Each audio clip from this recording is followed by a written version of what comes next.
I will not do a job where the customer wants to supply the part. I am not going to show up to someone's home that says, oh, I need front brakes, and you get there and they don't need front brakes.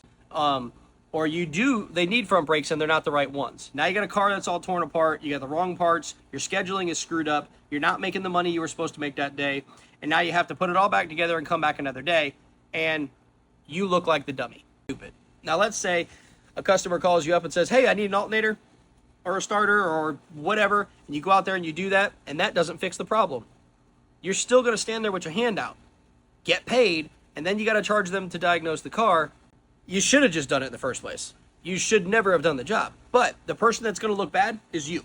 You're the one that's going to look bad on that entire situation because the customer doesn't think of it that way. They don't understand. Again, goes back to when I told you guys you need to learn to talk to your customer the right way.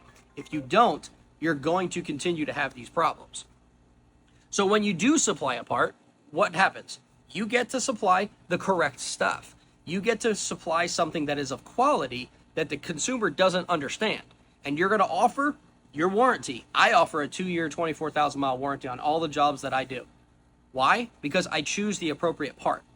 I make sure that the parts I'm putting in the customer's car are perfect for safety and reliability.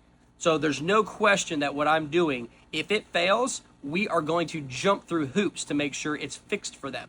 Because that goes right back to what I was talking about the other day about high-risk jobs, of the jobs I will do and jobs I won't do, because that ruffled a bunch of feathers real quick. If you're not supplying it, you're not going to take care of your customer. You're the one that's going to look bad. You're the one that's going to get the bad Google review. You're the one that's going to get bad-mouthed all over town, and you're not going to get more work. It's just not worth it. So stop doing it. When you allow the customer to dictate how the job is going to go, you at that point are just working for somebody else. That's not how you do it. You need to be in control. It's this way or no way. And you don't have to be that rude to the customer. You don't have to be that black and white. You have to put it in a way that the customer understands, and you explained it to them correctly. So this is the last thing I'm going to leave you with.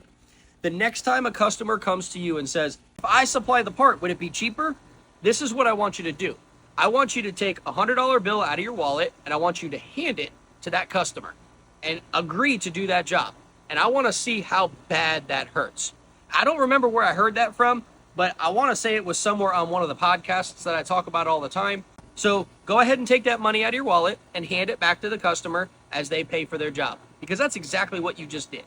It's so stupid. Come on, y'all need to get with the game, man. This is fucking dumb.